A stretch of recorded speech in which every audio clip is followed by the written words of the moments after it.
Good afternoon, everyone.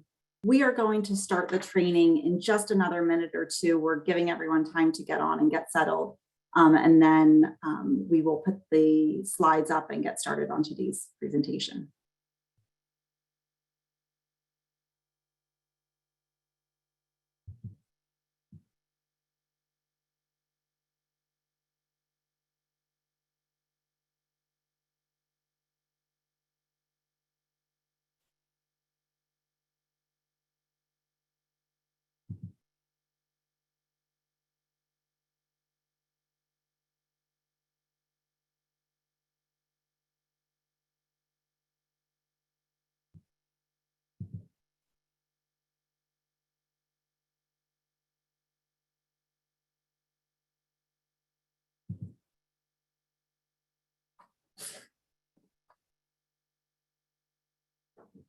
Good afternoon, everyone. This is Deputy Attorney General Lauren McGuire, and I am here to introduce today's training session on the Freedom of Information Act. This is, I believe, our second virtual training. We will ask that any questions be put in the Q&A at the through Zoom. You as attendees do not have the ability to turn on your camera or unmute yourself, but we will handle any questions through that Q&A feature. And if we don't answer them immediately, they will be answered by the conclusion of today's training. First, some disclaimers about today's presentation. The legislature has specifically provided that this presentation is not to be construed as legal advice. Rather, the information that will be presented simply summarizes the law. We cannot cover every situation or address fact-specific questions. If you do have questions, we encourage you to contact your legal counsel and also to review the Department of Justice Policy Manual, which is available on the state's open government site. Next slide, please.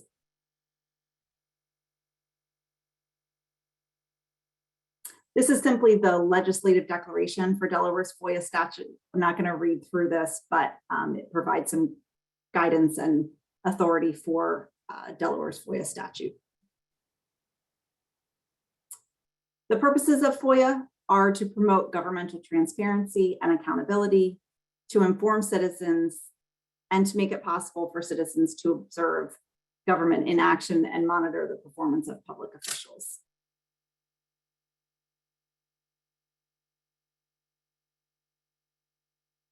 I mentioned earlier, there is a FOIA manual. It has been created by the Department of Justice to assist FOIA coordinators. It was updated as of today. It is updated every 2 years. The latest version is available on the Department of Justice's open government webpage. It's intended as an easy reference for FOIA. There's a lot of information in there, and we would encourage you to take a look at that.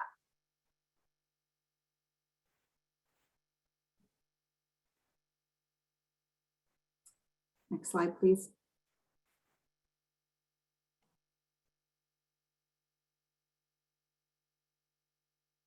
So today's presentation will cover a number of topics.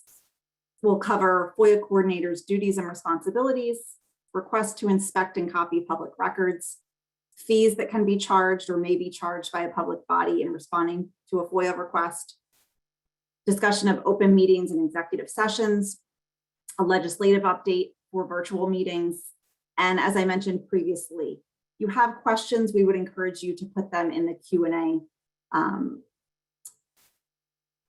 through the Q&A on Zoom. I think that concludes the introduction, and we're going to now move on to FOIA coordinators' duties and responsibilities.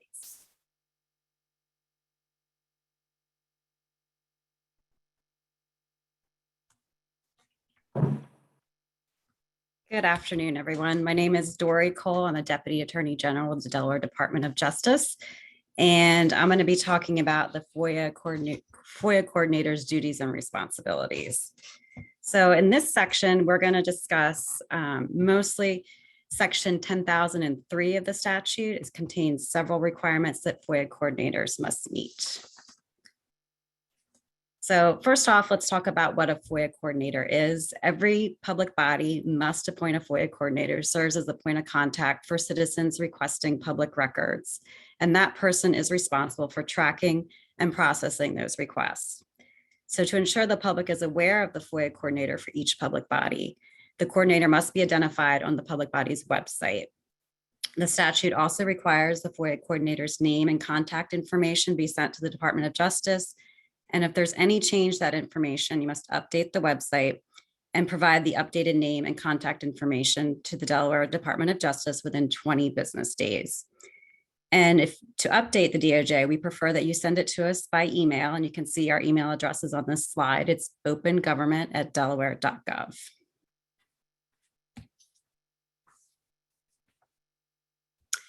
So what are the main duties for a FOIA coordinator? As I mentioned, the coordinator is responsible for tracking and processing all FOIA requests from start to finish. So that begins with tracking the requests as they come in, assisting requesters who may need help figuring out what records they are seeking or how to locate those records, coordinating with internal staff to locate the responsive records, and possibly reviewing or redacting any exempt information. And then once those records are collected and put in their final format, the FOIA coordinator then gives the requester access to those records. Or if there's no records to provide, the FOIA coordinator would then provide a response, informing them that there were no records to provide and giving a reason for that denial of access. The overall goal of the FOIA coordinator is to cooperate with both the citizens seeking records and the internal staff to streamline the process of allowing access to public records. And then lastly, you can see one of the main obligations is also tracking all FOIA requests through a tracking document. So the FOIA tracking sheet is also commonly known as the FOIA log, has to include a number of specific items. So they include the requesting party's contact information, the date the public body received the FOIA request, the public body's response deadline, the date of the public body's response, including any reasons for an extension, the names, contact information, and dates of correspondence of those contacted in connection with the FOIA request, the dates those documents were reviewed, and the names of the individuals who reviewed them, whether documents were produced, the amount of any fees, and the date of the final disposition of the FOIA request. So I do want to emphasize that all of these items must be addressed in the log, and not every item is going to be applicable to every request, but you will want to be sure your log still has the space to address each of these items where they're applicable. So you may not charge fees for every request that you receive, but you'll still want to have a space on your log to allow you to log when fees are actually charged. The policy manual for FOIA coordinators, which was mentioned earlier and emailed to you prior to this training, does have a sample log in it that you may want to review. It's in Appendix B. And then one final item that I want to mention is the log itself can be requested by a citizen through a FOIA request. So it's important to keep that log updated. We had a very recent opinion issued a few days ago, Attorney General Opinion 21 IB 27, that addressed the FOIA coordinator's responsibilities for maintaining the FOIA log. And in that opinion, it noted that the FOIA coordinator should endeavor to maintain accurate and complete FOIA logs on a current basis, subject to revision and supplementation as circumstances warrant. But FOIA coordinators should not be in the habit of retrospectively creating or substantially revising FOIA logs to comply with FOIA requests for FOIA logs. So this opinion really highlights the importance of keeping your FOIA log up to date.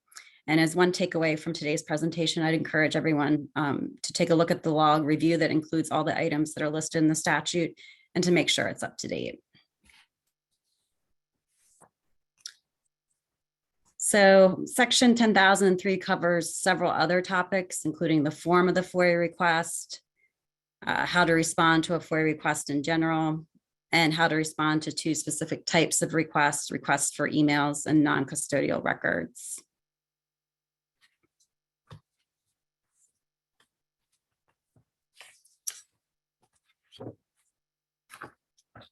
The statute also discusses when a record or any information in a record is exempt from public disclosure, and a public record is defined broadly in Section 10,002, but there's 19 exclusions from the definition of public records, and they're all listed in subsection O of Section 10,002. So FOIA coordinators will want to be aware of the exemptions that might apply to the records that your public body maintains. In addition, the statute also discusses providing access to the records and talks about the fees that may be applicable for searching, copying, and producing records. And all these topics will be covered in greater detail in our presentation. And finally, the last topic we're going to talk about today is the petitions to the Attorney General. Section 10,005 discusses the recourse that citizens have when they believe a public body has violated FOIA. And one of their options is to file a petition with the Attorney General to make a complaint about the public body's conduct. So as a FOIA coordinator, you may have a requester who files a petition because they believe the response to the request is improper. To initiate a FOIA petition, citizens send the petition to the DOJ, and the DOJ will first review the petition to make sure it's complete. It should include a description of the conduct that's allegedly in violation of the statute and any relevant evidence that the citizen has to support the complaint. And after accepting this complete petition, our office will then send a copy to the public body who's being accused of the violative conduct. And typically we will ask for the public body to respond within 6 business days, explaining why they believe their actions were compliant. And after receiving that information, our office will then issue a written decision giving its opinion whether a violation occurred. So on this slide, you can see we have 2 web pages, which may be helpful resources. The one is the link to our petition procedures, and they describe the requirements in the process for FOIA petitions in greater detail. So if your public body receives a FOIA petition, I do recommend looking at the statute and these petition procedures. And then that last link at the bottom of the page is to our Attorney General opinions, where they're all posted. So if you want to learn more about a FOIA topic, or you want to review any of the opinions that we've mentioned in today's training, you can go to this webpage and you can search by keyword or by date. So this wraps up our section of the FOIA coordinator's duties and responsibilities. And the next section that's going to be presented is responding to requests for public records.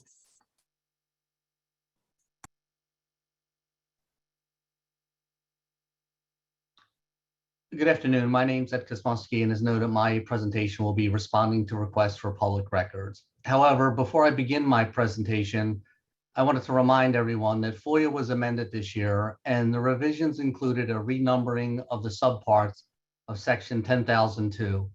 Pertinent to my presentation is that what was previously 10,002L is now 10,002O. So if you're reviewing old Attorney General opinions or documents that reference Section 10,002L, you should be aware of that section is now 10,002O. So public records, what are public records? Public records is defined in Section 10,002O of FOIA, and the definition is purposely very broad. It includes all information contained in or on physical documents, typically paper, as well as information stored in electronic format, such as Word, Excel, PDF, etc. It also includes databases relating to public business. As a practical matter, FOIA's concept of public records covers, subject to various exceptions, almost every conceivable type of physical or electronic record that may be created, maintained, or possessed by a public body. So what are the exceptions? There are many statutory exceptions that are found in subsection 201 to 19. The records listed under these subsections have been specifically removed from the definition of public records under FOIA. Some examples are employee personnel files, civil or criminal investigations, records pertaining to litigation that are not records of any court, any record of discussions held in executive sections pursuant to 10,004B and C. In addition to the specifically listed exclusions, certain records may be specifically exempted by statute. This category would include tax records, which are protected from disclosure by the Delaware Code, specifically 30 Del Code 368. Records may also be exempted by recognized common law doctrines such as the attorney-client privilege. The aforementioned is not a complete list of all the records excluded from FOIA, the Delaware Code, or common law. There are many other applicable exceptions. So if you have a question regarding a specific request or exemption, you should consult the attorney for your agency or organization. Next slide, please. Oops, I'm sorry, go back. FOIA policy. FOIA requires that all public bodies adopt a policy to address FOIA requests. so FOIA coordinators should be familiar with their public body's policy. It should go without saying that the public body's policy cannot violate FOIA. FOIA also notes that a FOIA request form may be obtained from the website of any state agency, school district, or other public body. So you should make sure a form is available on your public body's website. That being said, a FOIA request may not be denied solely because the provided form is not used. Additionally, a FOIA policy may include provisions for the waiver of some or all of the administrative fees. However, that waiver must apply equally to a particular class. An example would be nonprofit organizations. Next slide. Important deadlines. FOIA Section 10,003H requires that a response to a FOIA request be made as soon as possible, but not later than 15 business days after the receipt of such request. The 15 business days excludes weekends as well as holidays and other days that state offices are closed. A FOIA request is considered received by the public body when the designated FOIA coordinator receives the request. When responding to a FOIA request, the public body's response must include, at a minimum, one of the following: that the public body is granting access to the records requested, that access to the records is being denied in whole or in part, including the basis for the denial, or that additional time is needed. If additional time is needed, the response must include a good faith estimate of how much time is required to fulfill the request.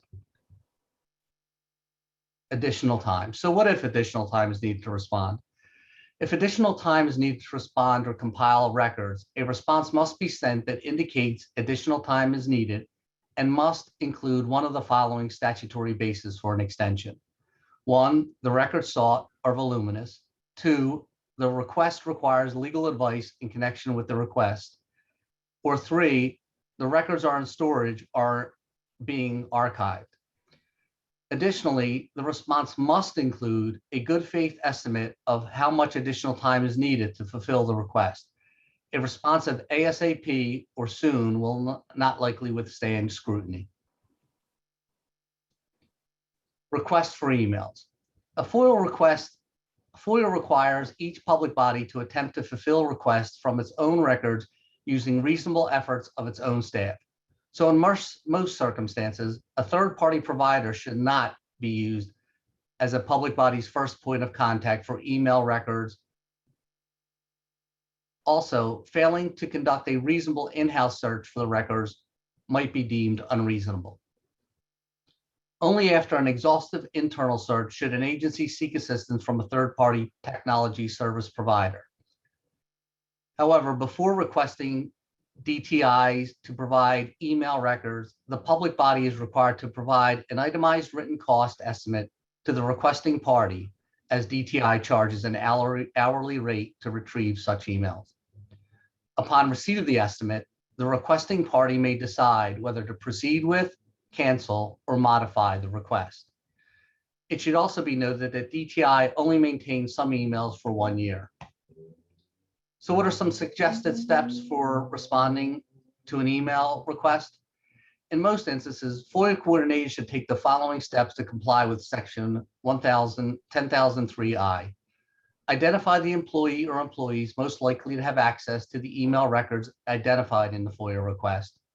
Request those employees search their emails for records that are responsive to the request.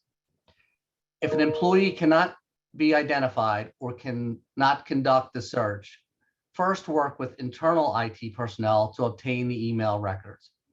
If the public body cannot obtain the email records requested from its own records with reasonable effort, then the public body may contact the public body's third-party service provider to assist with the search. As previously noted, however, prior to requesting assistance in searching for emails, if there are fees associated with retrieving emails, the public body must provide the requester with an itemized written cost estimate listing all charges expected to be incurred in retrieving the records prior to retrieving those records. Request for non-custodial records. If a FOIA request seeks records controlled by the public body that are not within its possession or cannot otherwise be fulfilled by the public body, with reasonable effort from the records it possesses, then the public body shall request the relevant custodian to provide the non-custodial records to the public body. Similar to an email search, if there will be fees incurred in requesting any non-custodial records, the public body is required to provide an itemized written cost estimate to the requesting party, listing all charges expected to be incurred in retrieving such records. Upon receipt of the estimate, the requesting party may decide whether to proceed with, cancel, or modify the request.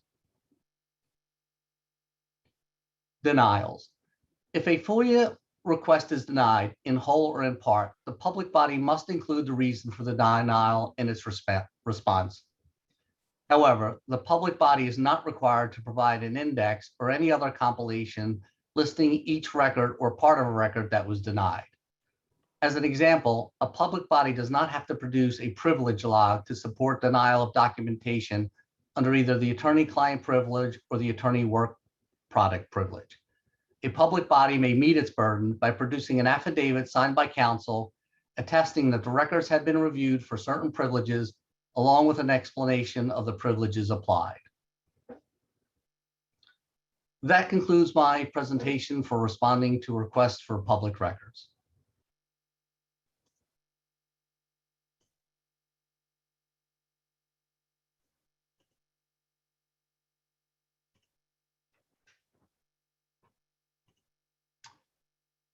Good afternoon, everyone. I see that my video is not on yet, so I'm waiting for someone to activate that, as it looks like the host has to let that happen.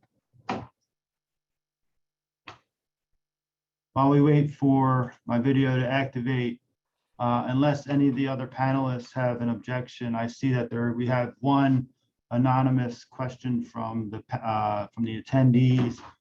And I'm going to take a stab at this before I start talking about fees, if that's okay with everybody. Hope everyone's doing well this afternoon, by the way, and you're paying close attention to this very important instruction on a very important statute that we have here. So there's a question about, and I think this relates to maybe something Ed was talking about, if an employee's search will not identify emails that have been deleted, is that a sufficient search under FOIA, or must a search by the IS department be completed such that it will retrieve all responsive emails? So from my personal experience in doing defensive litigation in the state of Delaware on behalf of state agencies and having to deal with DTI and retrieving emails, I will say for state agencies, at least, if you do a DTI search for emails, it will recover emails that have been deleted, unless those emails have been double deleted, if you know what I mean. So I think probably you'll have to really interact with your IT department to determine the extent of their capabilities. But for state agencies, it might be sufficient to just have that search done. I don't know if anyone else on the panel has any thoughts on that particular question they want to add.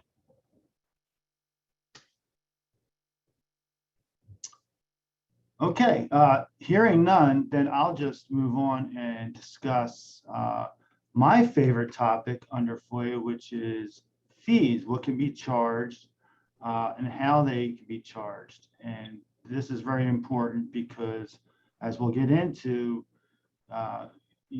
agencies and government bodies want to be very accurate in charging fees and not discourage FOIA requests, while at the same time not underestimating and later having to seek to collect fees against a requester. So it's very important. Some of this is pretty dry, I'll be honest, but let's just plow through it. So obviously the statute permits fees to be charged. There are limits. And an underlying theme to this section of FOIA, and this is all found in one subsection, so 10,003M, and everything you want to know about fees and charges is found in that one subsection of FOIA, but there are limits. And one of the underlying themes is that they should be minimized to the greatest extent possible. So it's very important to know the outer parameters of what can be charged and the limits, but keeping in mind the underlying purpose of FOIA. It is not a revenue resource for government. So anytime there is a chance to minimize fees, those should be explored. Interestingly, I think this is pretty interesting, but the statute itself, while setting caps that we'll get into in a minute for what can be charged, actually provides for smaller governments to set forth additional, or I guess fees that are maybe more than FOIA permits, as long as they do so pursuant to a county or municipal code. So I know there's at least one decision out there that addresses this issue, and I believe, I don't have the citation, but the governmental body at issue tried to pass a resolution or something that wasn't in an actual code, and the FOIA opinion said that that's not valid. So it's just something to look at if you're representing a municipality or a city and you wanted to explore this. There are FOIA opinions on that topic, so be sure to read that. All right, so something to keep in mind, very important. You can't charge for the first 20 pages. That kind of makes sense. So if you have a small production, we recommend that you don't charge for it. And 20 pages is the legal limit. That means if you have a 30, 40, 50, 100 page production, you don't have to charge for it.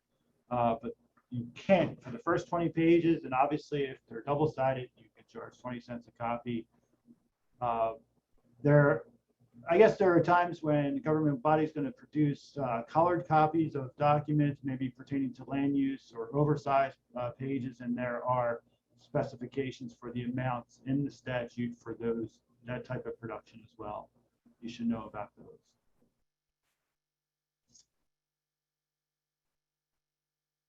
Okay, administrative fees. This is more of, I guess, a topic that has a lot of questions, and a lot of this stuff is answered in the decisions that have been issued from the courts to some extent, but more in AG opinions. Interestingly enough, FOIA statute itself kind of suggests that administrative fees are required because it says that agencies can waive these fees pursuant to policies that they have to adopt. So it's kind of an interesting thing, because I don't think anyone in the public or the press would complain about not being charged a fee. They are and similar to the 20-page requirement. The government can't charge for the first hour of an administrative cost, which again makes sense. It's contemplating those quick and easy productions. You can't charge for that first hour. Okay. Moving right along. Administrative fees. So this is really important. What can be charged? So the statute permits administrative fees for identifying the records, monitoring file reviews, and generating computer records. So what does that mean? So really, this is kind of figuring out what's being requested. Sometimes you get a FOIA request for something that's very simple. They want a particular report, particular file, maybe on someone. But a lot of times we get requests that look similar to what some of us see in civil discovery, which is all documents, emails, notes pertaining to a certain subject matter. So that sometimes creates a lot of difficulty in trying to figure out, especially in a big agency, what could be included, what could fall into that category. So time spent exploring among all the various parts of your agency and all the individuals and the officials to determine what records could be fall within that request. You can charge for that time. Monitoring file reviews. I suppose if there is a person who's overseeing others collecting those documents. Can we go back to the previous slide, please? That time could be charged.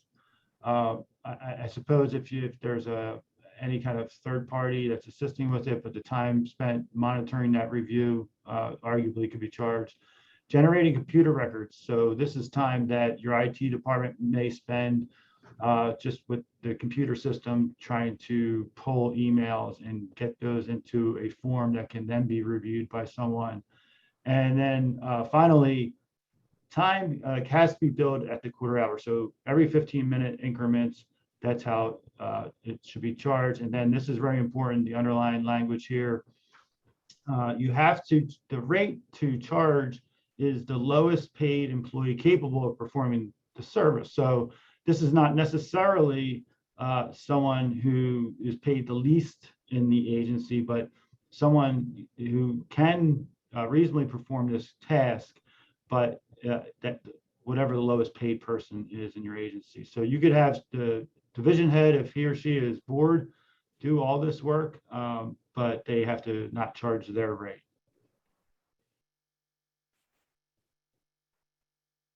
Okay, this is very important. I was just reading about this today. Fees cannot be charged for a legal review. What does that mean? Well, two things. One, it doesn't mean that that it's limited to lawyers. In other words, someone could do a legal review and not be a lawyer. So the fact that, well, we didn't have any lawyers look at it, so that, it's all fine. Everyone could be, we could charge for all their time. That's not accurate. So it's the actual review. It's not who's doing it. The second thing is substantively, what is that? Basically, the long and short of it is, if you're reviewing a potential production to determine whether any of the exceptions to FOIA apply to those documents, that's going to be considered a legal review. I would say that you see here, it's a subject matter review is the one exception. I don't know if it's really an exception rather than it's just not a legal review. Subject matter is determining whether the documents actually fall within the parameters of the request. So that, again, that's kind of what we were talking about earlier. So that time can be charged. We can waive fees, but the statute says that the fee waiver must comply with a policy. So that means that the agency should have a policy to do a fee waiver. Again, I don't know if anyone complained about not charging, but the important thing is that agencies in the government, if they are going to waive fees, they do it consistently. And anytime you don't want to act arbitrarily. So even if you have good intentions, you have to make sure you apply your fee waivers consistently and not just in any kind of discriminatory way. I see we got a question. Can you charge if subject matter review and legal review are performed at the same time? That is a fantastic question. I will attempt a response, and I encourage any panelists to jump in and kind of supplement or correct me if they think I'm misspeaking. This is a really difficult question. Obviously, it would be most efficient to review a production for both purposes, right? So you're making sure there isn't some confidentiality or some other exception that applies, and also making sure it's responsive. Perhaps one way to deal with this is to allocate your time.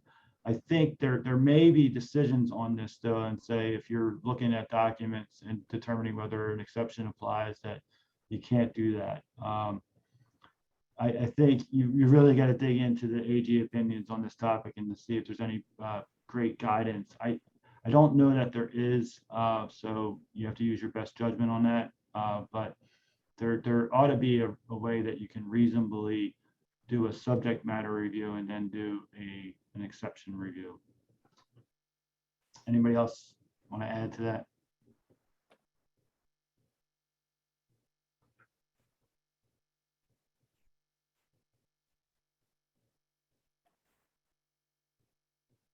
Okay, then we'll move right along. All right, I don't even know, some of the people in this training might not even know what microfiche is. I have vague recollections of these things from college, which was well over 20 years ago, but there are fees for microfiche and microfilm in the statute. More, I guess, importantly, there is some guidance in the statute on electronic records. You can, although I think the cost for these things such as CDs and DVDs are almost minuscule at this point, that you could charge for the actual items that you have to use to produce it, thumb drives, that sort of thing. So that is a permissible charge. Third-party custodian fees is I think a fairly hot topic, if there are hot topics with the subject matter, but if smaller governments especially have to go outside and hire companies to assist in a large production, especially electronic production, there are decisions on that, so you ought to be able to research those on the AG website or on Westlaw and find those decisions. That there have been times where that's been entirely reasonable to retain a company and have them assist in the search and production. Okay, but if you're going to charge for anything as a government agency in responding to FOIA requests, you have to first itemize an estimate and provide it to the requester before you charge for anything. So you have to list all charges expected to be incurred. And then that gives the person or entity requesting the documents to narrow their request or to withdraw it entirely. So you at least have to afford that opportunity. And again, as I said at the outset, you got to be real careful about this. You have to make sure that you don't underestimate too much so that you're later submitting a bill that's shocking and that is going to result in an adversarial position. But at the same time, you don't want to overestimate. You don't want to just simply overestimate and think, well, that's great because then they'll be pleased if the actual charge is less, and why not overestimate? Because that discourages FOIA requests, and we don't want to discourage FOIA requests. This is meant to permit the public to see, public business to get these records. So.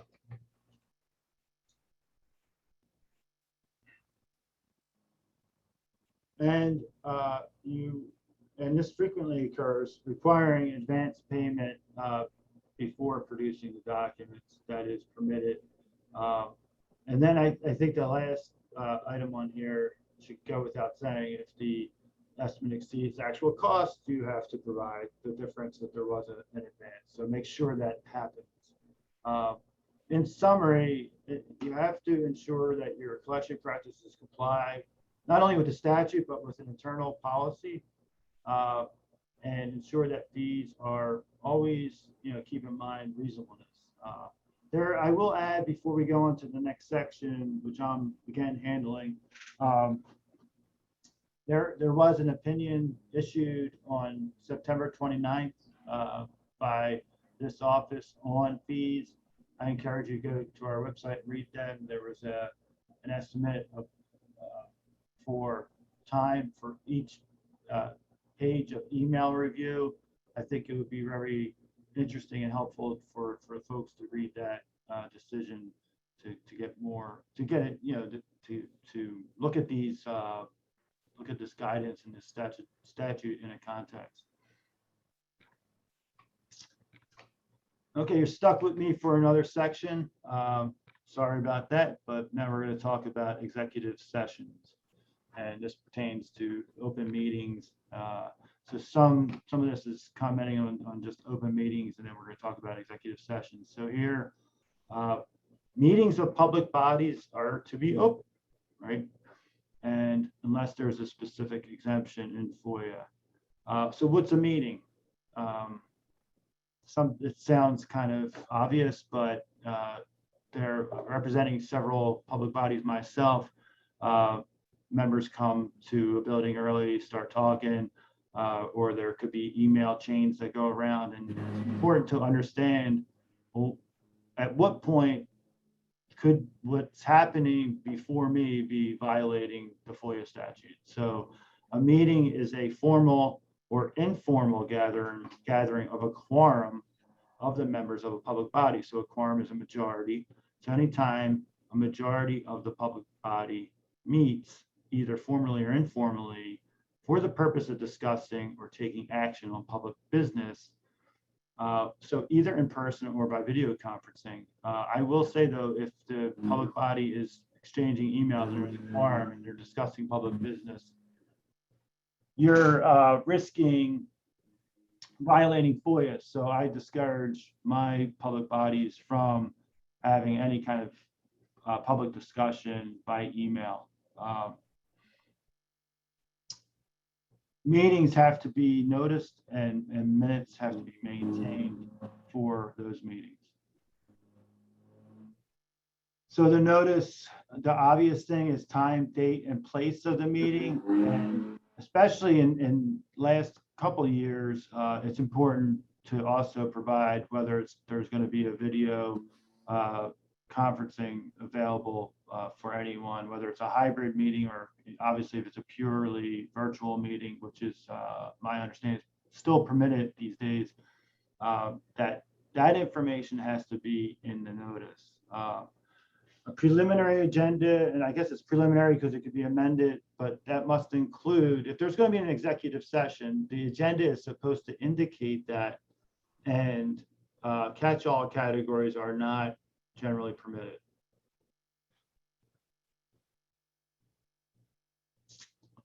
So the minutes of a meeting, every meeting, including executive sessions, there must be minutes.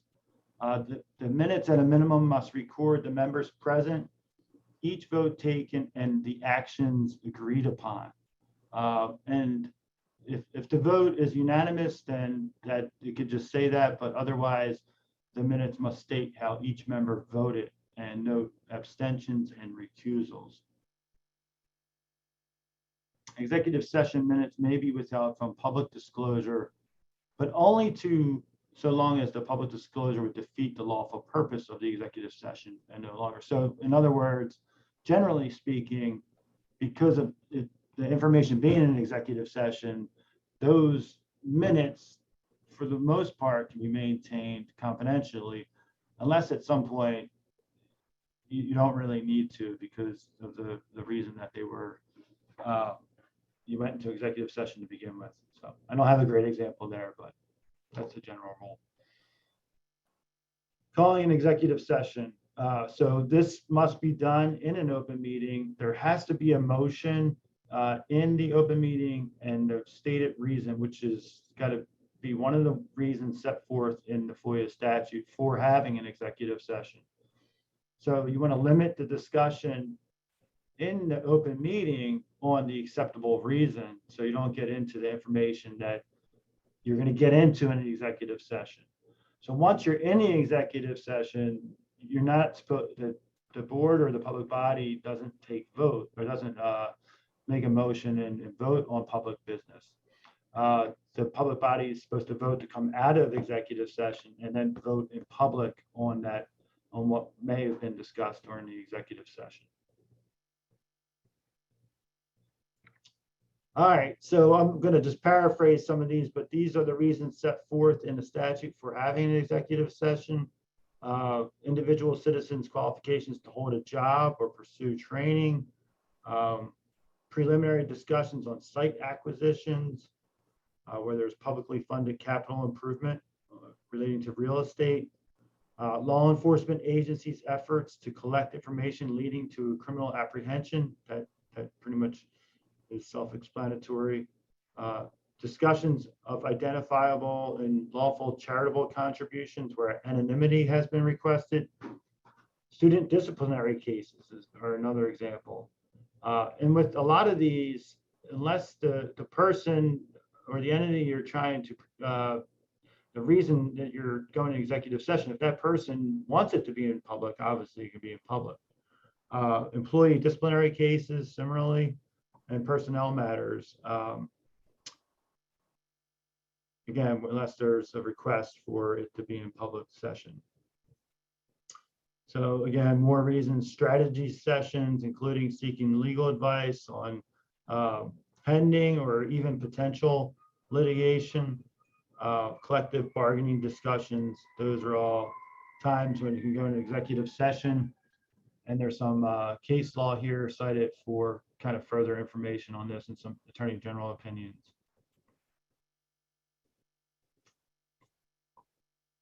So the attendees, I'm not going to read this quote. You have it in the presentation, but essentially the public body can't just invite observers. The public body, when it's an executive session, if there's going to be non-members of the body there, they're there to provide information pertaining to the subject matter of the executive session.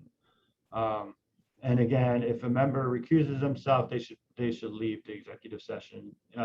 That's just a good practice, even though they might not vote on the public business.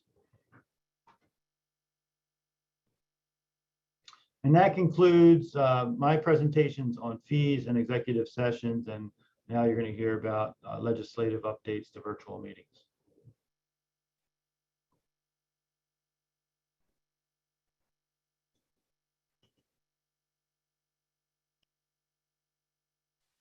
Thank you, Joe.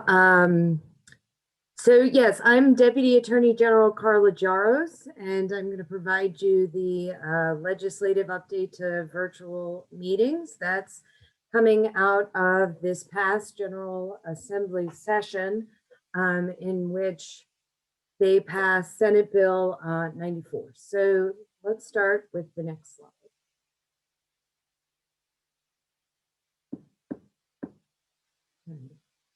In March of 2020, as we all know, Governor Carney declared a state of emergency for the state of Delaware due to a public health threat, followed by numerous modifications and additional orders. The nature of the COVID-19 pandemic and the public safety precautions that we as a state needed to take, it raised immediate issues about how to handle public meetings to maintain the integrity of FOIA in keeping the workings of our government transparent, but also to keep the public safe. So as part of that first emergency order, all public meetings of executive branch public bodies governed by FOIA were allowed to conduct their public meetings electronically, either by means of a telephone conference call or a video conference call. And that was done by emergency order.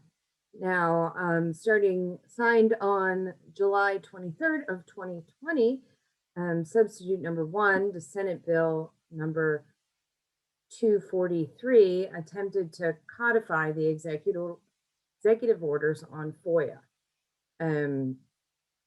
Prior to the implementation of Senate Bill 243, FOIA already did have a video conferencing provision, but those provisions required every location where a member was participating in the meeting to be noticed and open to the public. So that ruled out the participation of the public from their home or from locations in which the public was not invited. So this new law, Senate Bill 243, allowed for virtual meetings where members of the public body and the public could participate virtually from any location whatsoever. What public bodies saw as a result of this, the allowance to do virtual meetings from wherever, was that the public and members of the public bodies, regardless of age, became more comfortable with virtual meetings, and attendance and participation in public meetings increased because virtual meetings were more convenient and more accessible to more citizens. Now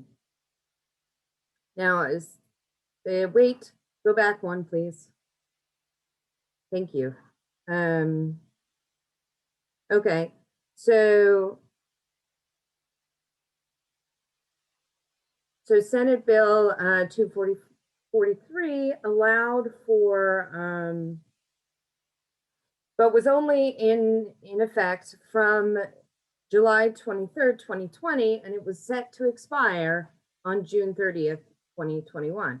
which means as of June 30th, 2021, it would no longer be law. Law would go back to what it was previously, allowing video conferencing only in publicly noticed locations. Next slide, please. So in order to prevent that, and in recognition of the convenience and comfortability level with virtual meetings, the General Assembly put into place and the governor signed Senate Bill 94 on June 30th of 2021, which repealed the former video conferencing provisions of FOIA and replaced the temporary provisions of Senate Bill 243 with permanent provisions, and it made permanent changes. Specifically, and wait, stay back on the last slide. Sorry. Could you go back to the last slide? Or maybe not. So specifically, the Senate Bill 94 made amendments to the definition section of 10,002 by adding definitions of anchor location, disability, electronic, state of emergency, and virtual meeting. This is why, as Ed discussed earlier, you have the definition of public record moving from 10,002L to 10,002O. Also, the definition of video conferencing was deleted entirely, and the definitions of FOIA and meeting were changed. I would like to say one note to Joe's slides a little earlier, that the definition of FOIA changed to remove that clause regarding video conferencing because Senate Bill 94 removed video conferencing entirely. There were non-substantive minor changes to 10,004, and 10,006 was repealed in its entirety and replaced completely with 10,006A.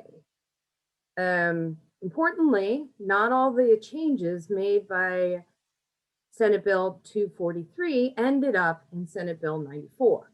Chief among them was separate rules for advisory bodies. So let's see, next slide, please. Let's talk now about what did make it into Senate Bill 94. First up, how does a virtual meeting occur? It can occur in two ways. One, a public body is required, it's mandatory to allow a board member with a disability to attend a meeting through electronic means as a reasonable accommodation of their disability. So as I said before, the term disability has now been defined in FOIA, but it is defined exactly as it will be in Title VI, which is, so that, and there's a significant amount of body of law regarding disabilities and reasonable accommodations that can be used to make any decisions around this point. However, it is really good practice just to allow the member of the public body to participate virtually. Another way that a virtual meeting can occur is as by the discretion of the chair or the presiding officer. So it's the chair or the presiding officer decides to call a virtual meeting, they may do so. Okay, next slide, please.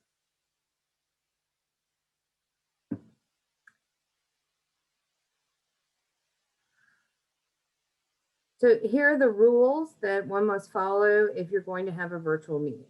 First, the meeting notice must include how the public can monitor or participate in that meeting.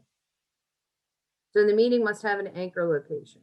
This is a new term, although it was within Senate Bill 243. It's now, it made it to the new bill, and it's been defined in 10,002 as a physical location within the geographic jurisdiction of the public body that is open to the public and in which one or more members of a public body attend a virtual meeting. And this language is very specific to include a member. So that means one, if not more, of your members of your public body need to be physically present in your anchor location at every meeting. The choice on who that person is made by the presiding officer of or the chair, depending on their own procedures. That doesn't mean that it has to be only one person. It can be the entire the board be present in the anchor location and just the public allowed to attend virtually. It's up to each individual public body's own discretion. Next, members and witness identities must be verified and their actions authenticated to the satisfaction of the chair.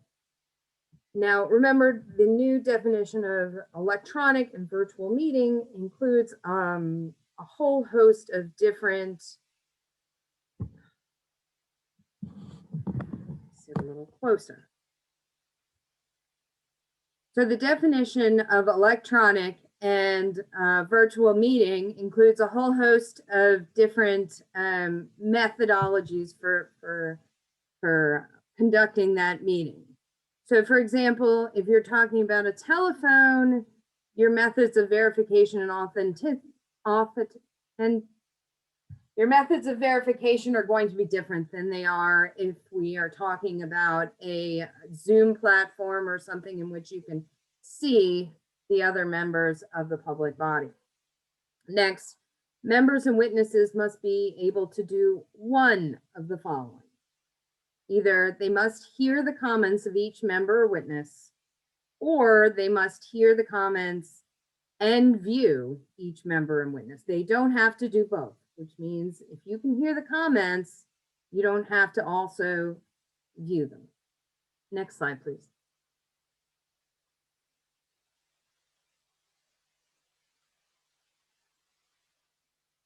Okay.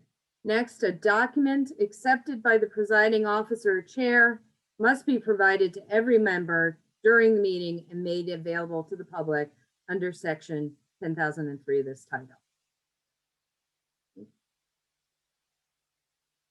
Next, the public must be able to monitor the meeting through electronic means. All right, so that means if you're going to have a virtual meeting, that doesn't mean just the members of the public body can appear virtually. The members of the public must be able to as well. Next, the public must be able to provide public comment if a public comment period is held. This is not a new requirement that FOIA allows public comment to be held. I'll say that again. FOIA is not requiring public bodies allow public comment periods. However, if a public body is either going to hold one voluntarily or within their statutory authority or otherwise they're required to hold a public comment, then the public must also be able to provide that public comment. Next, minutes of the virtual meeting are still required. Next, please.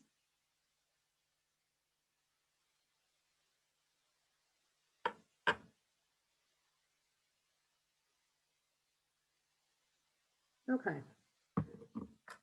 So Senate Bill 94 also addresses what happens when a public body is with virtual meetings during a state of emergency like we are currently under.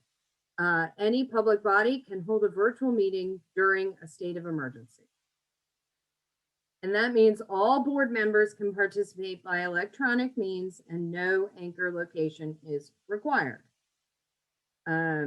You have the same public notice requirements as in person, except posting at the principal office or where the meetings are regularly held is no longer required. Next.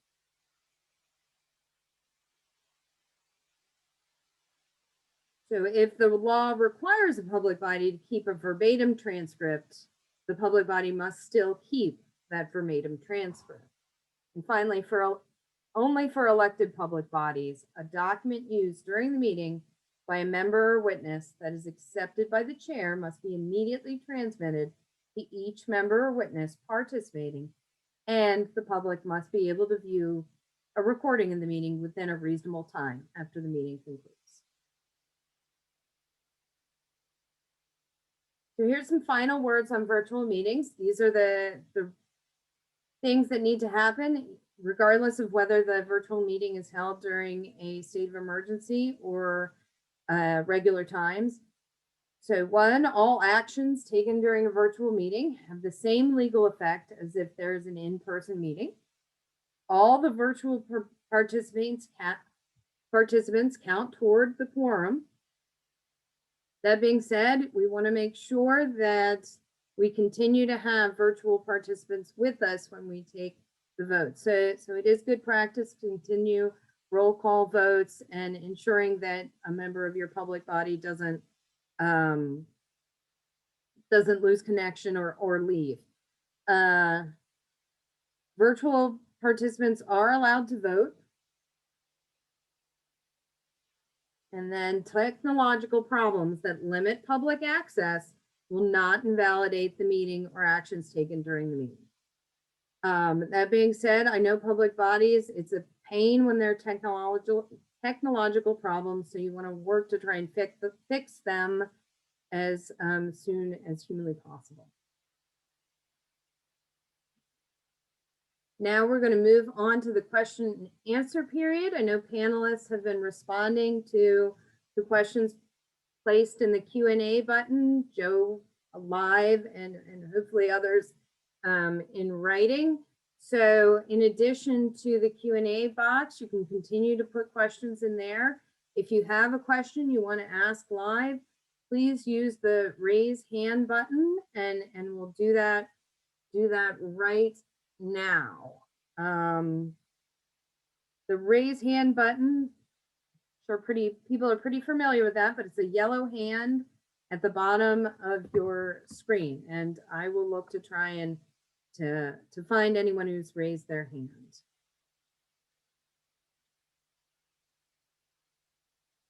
One second, let me find it.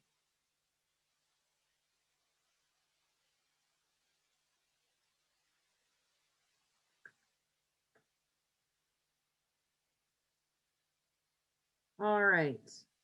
While we wait to see if anybody would like to raise their hand. Ah, here we go. We have some additional questions here.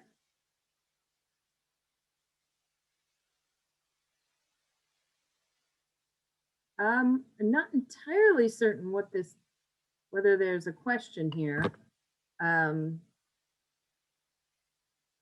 first question we have that hasn't yet been answered is the question that keeps coming up is that the bill does not grant towns the ability to have electronic meetings until the governor declares a state of emergency under DEMA versus public health.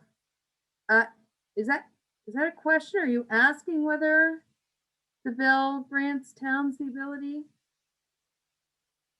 to have an electronic meeting? Do we have, Tammy, can you see if you can unmute Anthony Mangieri and let's get his question.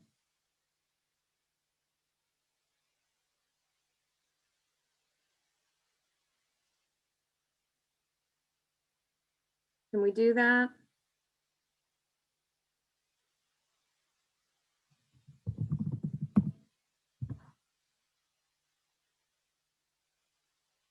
Know how to.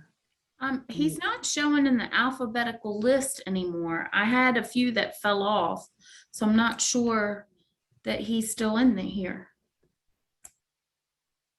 Okay, because I'm a little confused with what he's asking, because the virtual meetings provision 10,006A applies to all public bodies.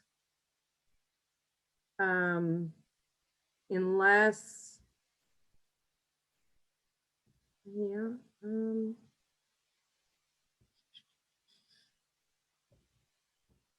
yeah, I mean, there's various different rules for how a virtual meeting can occur and when it needs to occur. but it applies to all public bodies. All right, next is there an updated list of some sorts with any FOIA denials that may have changed? Okay, so attached as part of the manual that was sent out via email, I think earlier this week, there is a complete list of FOIA opinions issued by the Attorney General's office. There's just the synopsis within the last 2 years since the last within the last 2 years. You can also find all the Attorney General opinions on the Attorney General's website. So those are the two locations for finding out what opinions have been issued, what opinions have been issued. Other than that, FOIA denials. So are there any rules on public records? No, none of the public records exemptions have changed yet. Next answer. Oh, Ed, did you want to add to this answer regarding? Okay. Next answer, what if an anchor location is unavailable due to a possible COVID outbreak, but the public body is fine with having a virtual meeting? Well, as I alluded to earlier, we're still in a state of emergency. So virtual meetings without anchor locations we're still operating under those rules, as you can tell from today's all virtual meeting. You also have in 10,006, there is a provision, it's 10,006 F, which states that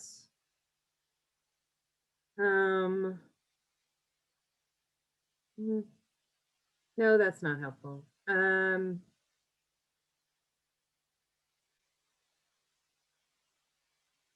So basically, as long if you need to have an anchor location, unless there's a state of emergency in place. So if the place you're meeting at right now is not available and the state of emergency lifts, then you need to look for an alternate location.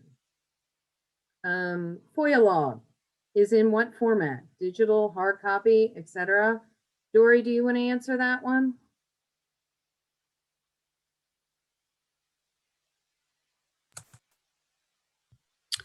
Sure, let me just get to the question. The statute doesn't specify the format. We do have an Appendix B of the policy manual. There's a sample there that you could take a look at to see if that's something that would be workable for your organization. I can add that there was a recent decision just issued the other day on FOIA logs, so everyone should read that decision. As far as personal information, generally speaking, in producing anything, whether it be pursuant to a subpoena or a FOIA request, we have to be careful not to disclose anything that would be considered PI under, common law, right to privacy, or other statutes like HIPAA. Yes, I would also just add that it can depend on the specific circumstances because the privacy interests sometimes have to be weighed against the public interest in the same records. So that's something you'd want to discuss with your counsel as well. Thank you. Next question is, oh, okay. Antonina Totillo can ask Anthony's questions from above. So she also has her hand raised. We're going to try and unmute. There we go. Can you hear me? Yeah. So I believe what Anthony is trying to ask is if, because we're not under the state of emergency, there's a public health emergency. So without the state of emergency, let's have a hybrid. Sorry, I'm just reading. He just messaged me. So without that state of emergency and being in the public health declaration, are we allowed to hold solely virtual meetings without an anchor location? So the Attorney General's office has interpreted the public health emergency as a type of state of emergency, and yes, you can proceed under the rules for state of emergency. Okay. Thank you.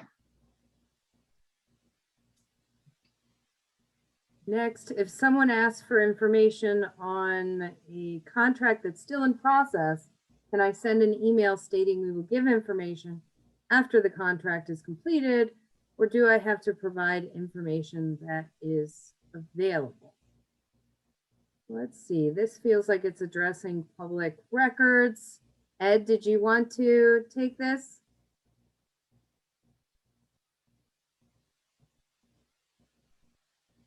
I'm putting you on the spot. Anyone else?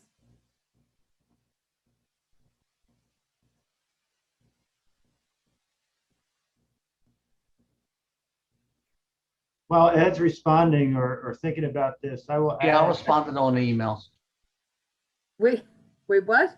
I'll respond in the text box. Okay. All Okay. right. So Ed's going to answer you in the text box. Did you have something else you wanted to add, I Joe? was just going to say again, not to sound like a broken record, but there also was a very recent opinion on this very issue. I don't know if it pertained to contracts or another document, but the applicability of the draft document kind of exception, if you want to call it that, in connection with emails that pertain to that. There is an opinion that just came out, so definitely check our website. Mhm. Okay, thank you. Next we have, in the early presentation, it was said that anyone can submit a FOIA, specifically your FOIA logs, keeping in mind the requester's privacy of a request from your agency. Would all their personal information regarding name and street address and requests be removed from your response? Dory, this is regarding FOIA logs. You wanna try and answer this? I think basically what they're asking about is what happens if you have confidential or PII located within your FOIA logs. So if there is any exempt information that's located within your FOIA log, you'd want to review that with your counsel and see if it needs to be redacted.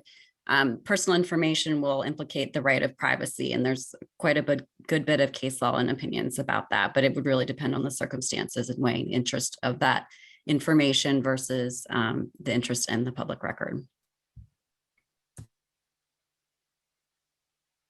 Thank you.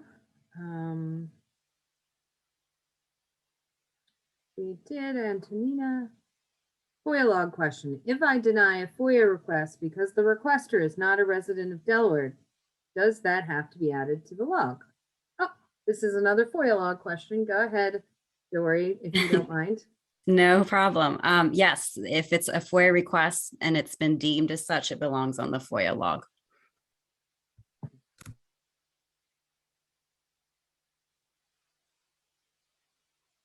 Karen Sullivan. I want to make sure I heard correctly. AG's office has determined that no anchor location is required during a public health emergency. Yes, that is correct. Let's see. Is there any other questions or hand raised?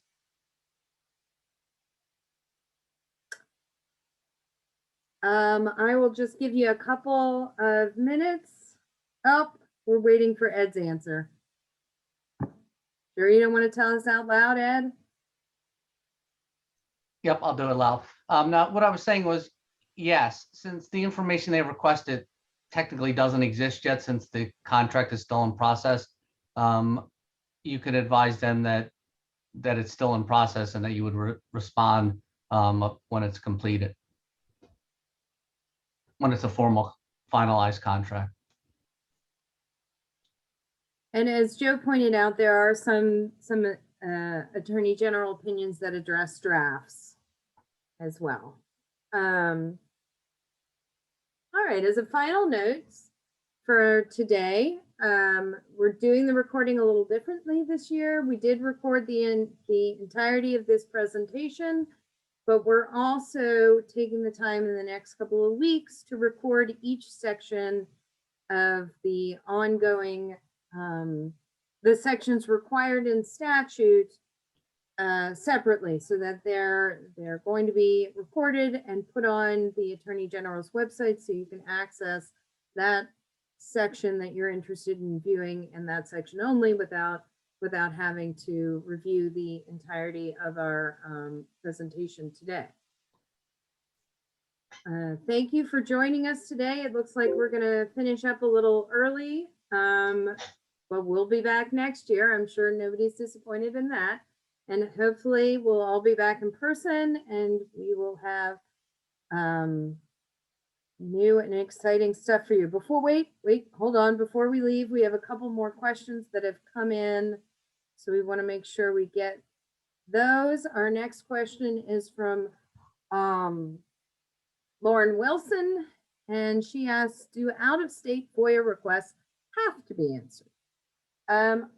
Now, the answer to this question is no, they don't have to be answered. We have case law, that's McBurney, which says that the citizen referred to in FOIA statute is a citizen of Delaware. They do not have to be answered, but they could be. It is not, there's not a prohibition against answering out-of-state FOIA requests if the public body would like to do so. Next, if the FOIA log that has not been kept correctly, if I have a FOIA log that has not been kept correctly, do I have to go back and update? Dory? Well, this is, again, a question that's not specifically covered by the statute, but I think as a best practice in the interest of transparency, it would be helpful to try to make sure that the FOIA log that you have is kept up to date. But it would really depend on the circumstances, how far back we're talking about, and things of that nature. And again, not to sound like a broken record, but the opinion on the FOIA log that I mentioned earlier addresses this issue. I think where you may get into trouble is if you haven't kept all the information in the log for years, and you get a request and then you go back and try to create one. So just look at the opinion that's online. It's very helpful in that point.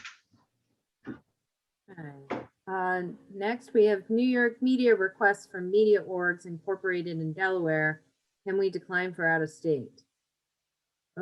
This one I think might be too factually specific for us to answer, especially because we're drawing a fine line. Is there any panelist that wants to